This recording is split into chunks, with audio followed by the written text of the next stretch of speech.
Well, good afternoon, everybody, and welcome to Fundraising BIDness Talk, episode 59. My name is Patrick Cyber. I'm the lead auctioneer and owner at G Events LLC, and it is so exciting to have you join us today. I want to encourage you as you're tuning in, please say hello in the comment box and let us know where you're tuning in from. It's always great to say hi back, and also feel free to ask questions anytime during the show today. We'd be happy to answer it, even if they are off topic. That's not a problem. We're here just to help and kind of chat about current events and what's going on in the fundraising auction BIDness. And we're so excited you could join us today. So with that being said, the concept today that we wanted to chat about is something that I see happening a lot right now. And that is that folks are coming out of COVID. The restrictions are pretty much gone. We still have some people that are a little more sensitive than others. Totally understandable. We seem to be on the right side of this pandemic at this point. And so I think a lot of our friends out there in the nonprofit world that are hosting fundraising auctions, they are so excited to be able to go back to in-person events. Maybe they've been doing virtual the last couple of years. Maybe they haven't. Maybe they haven't done an event, but they're hearing from their audience that they want to get back together and be in person, and that's fantastic. And what I've noticed is that we need to really kind of analyze that move back to in person and make sure that it makes the right sense for the individual organization. So I threw a couple of slides together to visit with about today to help you, maybe guide you through that process to kind of analyze. And I want to put some thoughts in your mind. I really don't have an opinion. I don't think it's a cookie cutter answer that you ought to automatically go back to in person. I don't think it's automatic that you should continue to do virtual. I don't think it is automatic that you should do some blend of the two. I do believe that you need to figure out what's best for your organization. So today I'm going to chat about moving back to in person, and does it make financial sense for your organization? And finances can be a couple of things, right? Finances could be labor and amount of time, and then hard costs that it cost you to do the event. So let's dive right into it, and let's look at kind of what we were seeing in the virtual world when we were doing virtual events. And here's some of the items that you calculated out what your expenses were. You know, obviously you should have a professional fundraising auctioneer involved. At least that's my opinion. And have a professional fundraising auctioneer involved. You know, I would encourage you to possibly have an MC to join that auctioneer. I think it's rather boring to just see one person talking all the time. And even though I do that on this show all the time, that's by design. I think in a fundraising virtual event that having two people on screen bantering back and forth is much more preferred. And so sometimes an MC in a virtual event, maybe you have to compensate the local news celebrity or a local celebrity. Maybe you have somebody on your board that can do it, somebody in your organization that can do it, whatever works, or maybe somebody volunteers. But, you know, everybody's different, right? So some pay for their MC, some don't. The other thing is your auction software, right? You had to have auction software. I mean, I think there were some folks that before the pandemic tried to host a fundraising auction without software and did it all manually, and God bless them. But as we moved into the virtual world, we realized that we definitely needed that online bidding component to make the virtual event work for fundraising. And so having your auction software out there, and as we've talked before, there's a wide range of softwares on the market today, from Greater Giving, Paybe, my personal favorite, Octria.com, I think is the best value and most robust value-driven platform on so many levels out there. But there's different ones for different folks, right? OneGive, Event.gives. I mean, there's a lot of solutions out there, but auction software is a component and expense of your virtual. And then AV equipment and support. And once again, this range is very big. My buddies over at the AV department, I think similar to Octria, are the most value-driven option in our market because they have studios. They also have the capabilities to come off and do it remotely for you. And they've streamed so many events that they're really, really talented. The other thing I like about the AV department is they have the ability to do just the in-person. They can also do the stream, and they can combine the two elements. They have the resources to do that. So yeah, either way, you've got some expense in your AV equipment and your support. And then there's, the option of the lowest cost option is doing something similar to what I'm doing right now on StreamYard, where I do for my clients on a very low, on a very budget-driven production. I will do the production using StreamYard. Obviously, it's not as robust and doesn't have all the functionality of doing a professional stream with a group like the AV department. They can make it look so much better than I can.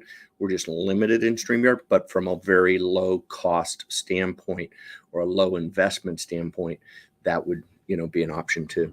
And then also I want to, just because you're doing virtual doesn't mean you don't need a staff or volunteer committee. And I wanted to talk a little bit about some of the things that those folks might be involved in, because I think you want to calculate this into your expenses when you're thinking about your virtual event. It's not only the check that you send to the auctioneer, the MC, to the auction software, to the AV equipment and support. You also have some volunteers that are doing some things, and that cost, right? There is a cost there. So it may not be, writing a check to someone, but it is a cost. And it's also a resource. It's also a resource that you must have access to, because I keep hearing from a lot of our nonprofit clients that there is no different than there appears to be a shortage of labor in many markets. There also appears to be a volunteer shortage, and it's not as readily available as they once were. So, but when you think about a virtual event, what would you use your volunteers to do, or your staff if you're a larger nonprofit organization? Well, first and foremost, procurement, sponsorship, sales, data entry into the auction software, whether it be building the website or putting your packages that you've secured into the website, any of those different things. And also the marketing of the event, whether you're going to utilize social media marketing, whether you're going to use some emails. Some of the auction software like Octria comes with some templates that are already in place to help you communicate and do your marketing, but you've got to get people into the system first, right? So you got to have some marketing, and in most cases today, I think a lot of it is social media, especially with our social media and email with our virtual events. And then run a show. You got to spend some time allocating resources to the run a show, whether that would mean actually writing up the run a show, but also the assets that go with that.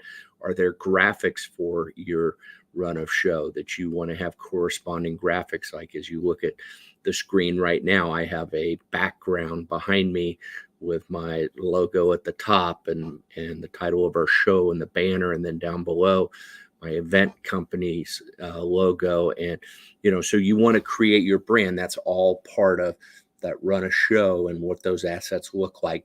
And those take time, right? And whether you have staff doing it or volunteers, I want you to keep in mind that those are all resources you're allocating to this event. And then on the back end, the distribution, follow up after the event. You need to distribute the items that people won at your auction. You got to distribute thank yous. You got to distribute donation acknowledgments. You've got the collections on the back end. So, even with a virtual event, there are expenses, right? And so encourage you to to kind of keep those in mind and tally those up and assign some values to these for your organization, right? And then the next thing, let's compare that to in person, because one of the things that sticks to me is that with an in-person event, you have all of the virtual expenses. All those elements are included in your in-person event, plus there are more, right? And what are some of those additional expenses? Well, first of all, your venue. Where are we going to host this in-person gathering? Now, we have expanded the number of venues that are available to us based on the different formats, whether we're in person and going back to where we used to need a ballroom for 300, 400, 500 people or 1,000 people, depending on where you're at. Or do we start live streaming with an in-person component? I call it, live streaming with with a studio audience.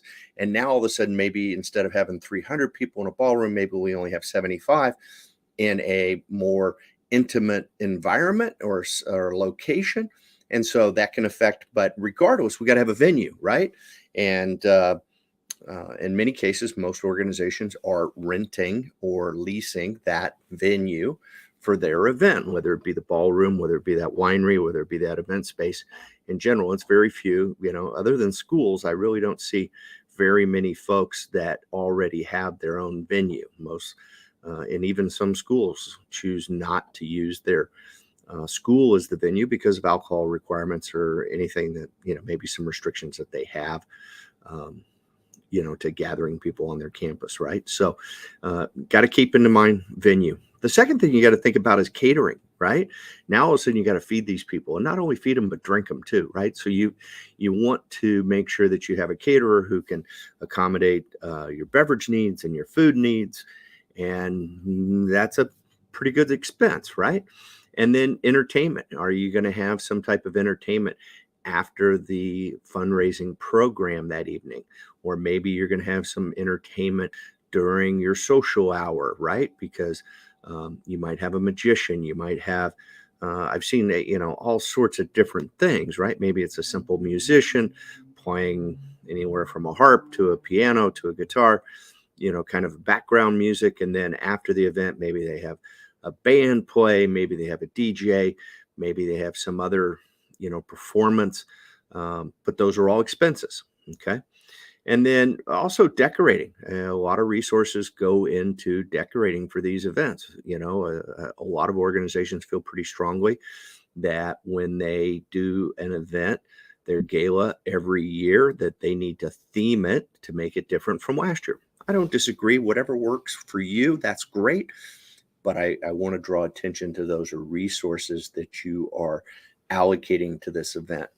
And then lastly, what's the impact on the volunteer committee going in person?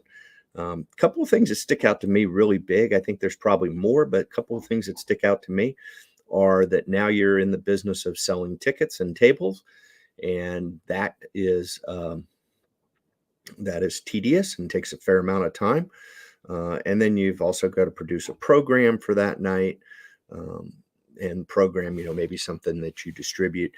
You've got signage, any type of, on-site marketing materials that you use for your event. So there's a significant more resources to producing an in-person event, even with your volunteer committee, more so than with your a virtual event. Now, at the end of the day, though, the question, the thing that sticks out to me about some of these additional in-person expenses is that there is no profit in these traditionally, right? Many times we increase our cost with our venue, with our catering, entertainment, those types of things, and we just incorporate them in the ticket price. So, here in the Northwest, I would say that most events that I have been involved in are not covering their actual cost of producing the event with their ticket sales. Now, I know in other parts of the country, I visit with others around the country, that there's a rule of thumb that you add up all the expenses of the event and multiply that by 2 and divide it by the number of people you want, and that's your ticket price, right? So if it was going to cost $75 per person to produce the event, you charge $150. That, if that works for you, that's fantastic. The tendency here in the Pacific Northwest, I think, is to try to cover your costs. I think rarely do they actually think about it. I mean, I was with an organization here just a few days ago, and we were looking at a potential venue. We were doing this exercise actually, and we went to a venue here in the local area. It was a new venue. It's an event space only. Really cool, really hip, got a great vibe, right? But the rental fee for the event was $3,000. Okay. And that's not an unusual number. Okay. But the group was looking to only have 100 people at the event. They were going to continue to live stream, and they wanted to have, possibly just 100 people in the room.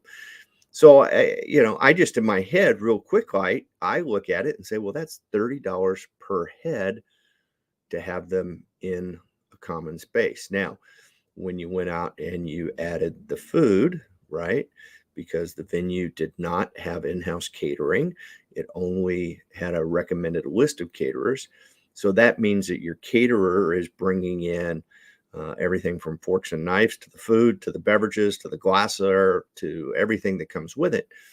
All of a sudden, at those costs, especially with the rapid increase, if you will, the rapid increase that we see with food cost, it was like 125 or so to get a menu and bar service and things that they were comfortable with. So I looked at that and I thought to myself, okay, this is a group, 100 people. We've got $125 just in food and beverage. Now we've got $3,000 in venue. That's $30 a person. We're at $155 per person. And we haven't paid the auctioneer. We haven't paid for AV. We haven't paid for the software. We haven't. Okay. So when you add all that up, all of a sudden I started thinking this is easily a $200 per person event. And I thought to myself, okay, if you start selling $200 tickets, because pre-COVID, their ticket was about $75, you're going to get some pushback, right?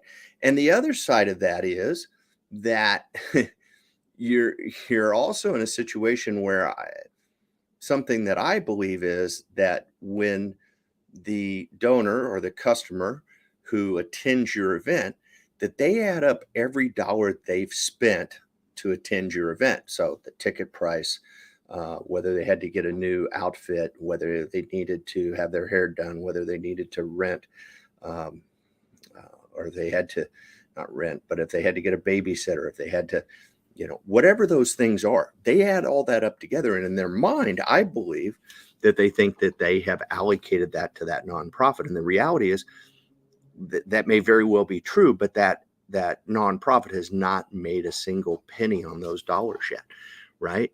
They haven't netted anything.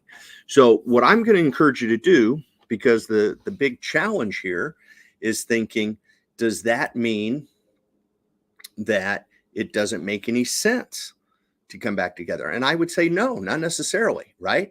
It may very well make sense because you might be able to cover those additional expenses with sponsorship dollars.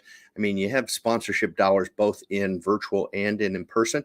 I would say in many cases, I think your sponsorships in the virtual world have more value.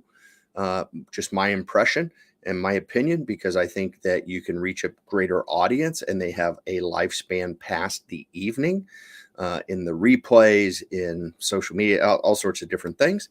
But at the end of the day, what you have to look at is to say, okay, if we spend all these dollars, what's our potential net results? What are the net dollars to our organization? And I think that needs to be the determining factor for your organization, because in-person definitely has more risk. I've just shown that, right? You're going to take on this investment. You've got to guarantee the venue. You got to guarantee food and beverage. You've got to make some guarantees, right? You enter into some contracts. Will it generate more net dollars for you and your organization? Virtual has less risk, But what's the return on the investment? Is, do we have do we have a community surrounding our event and our organization that are embracing of the virtual format? Or do they really, really want to get back together? And we feel like if we get them in the same room, that they will give more.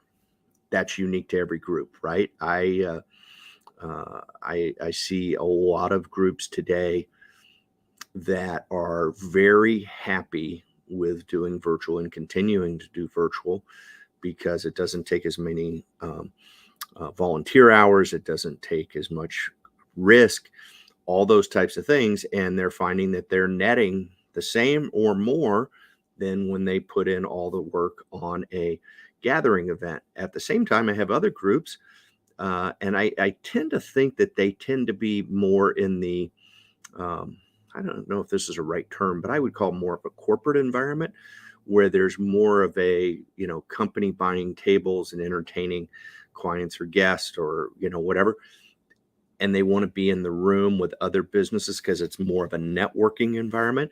I find that those groups do better going back to in person, and that corporate checkbook's a little bigger. And so then the personal checkbook and the corporate checkbook tends to, tends to be used to absorbing some of those hard costs, those increased hard costs of gathering versus being virtual. So at the end of the day, I really want to encourage you to analyze similar to what we've done here today. And I want to make sure that you've got everything out in front of you, right? And make sure you're really analyzing, because at the end of the day, one of the things I say to groups all the time, when they tell me that, well, our community really wants to get back together. And I ask them, I hear that, but does that mean that your community is not going to support you if they don't get back together? Right.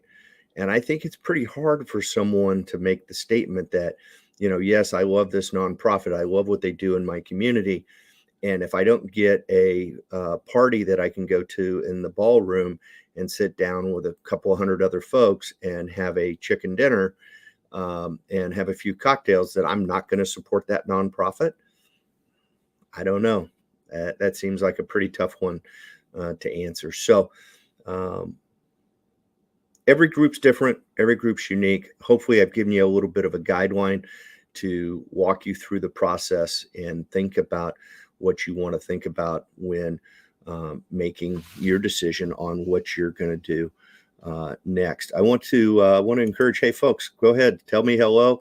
Let me know where you're tuning in from today. I see that we got quite a few folks out there tuning in today, and just would love to hear where you're coming in from and say hello back. And also, if there's any questions about what I've talked about today, feel free, shoot them in the comment box right now, and I will be happy to answer them right now on the program for you. In fact, tonight's a perfect example. Here's a group, they love to get back together, and yet we had their best year ever when we went virtual a year ago. And I am excited to see what happens tonight. But this is an event that we do, very budget-driven event. We do it on StreamYard using this format, and it's did very well last year. But you can tune in and check it out. It's this is their auction website today, and click on there and register. And they've got a fun event, and you'll see right there in the front of the homepage, there's a blinking button that you can use to tune in tonight and watch the live stream and bid on. They have 4 live auction packages, and we're going to have a paddle raise for the Beaverton High School tonight. So it's going to be a lot of fun. Check it out, virtualgala.events / the benefit 2022 is the name of their event. So it's going to be a lot of fun, and can't wait to help raise some money. I got 2 boys at Beaverton High School, and it's a great place. Dr. Ann Irwin, the principal there, does a phenomenal job, and it's going to be a lot of fun to raise money for the high school tonight. They have a unique situation with their foundation, BHS Success Fund, some local business leaders and alumni got together and created this fund a couple of years ago. They've done an incredible job of supporting Beaverton High School with resources that aren't available through the traditional budget methods. And the way they do it is through their biggest fundraising event of the year is the benefit. So hope you'll join us. And remember, bid high and bid often. It does not matter where you start the bidding. It's all about where you finish. Hey, folks, I can't appreciate you enough. We're here every Wednesday at noon. Fundraising BIDness Talk is live right here. If you missed one of the episodes, you'd like to go back and check it out, feel free. It's at fundraisingbidnesstalk.com. All 59 episodes are up and ready for you to check out. All sorts of nuggets of good luck and best practices, things for you to check out. Hey, folks, if I can ever help you, don't hesitate. Reach out, geeventsllc.com. There's a calendar app on there from Calendly, and you can schedule a free consultation, get together and visit about your event. Love visiting, whether you're here in Portland or somewhere else in the United States. Always available to chat about fundraising auctions and fundraising golf tournaments, and then we'll have a great time. All right, I appreciate you tuning in today. Have a terrific day. Bid high and bid often.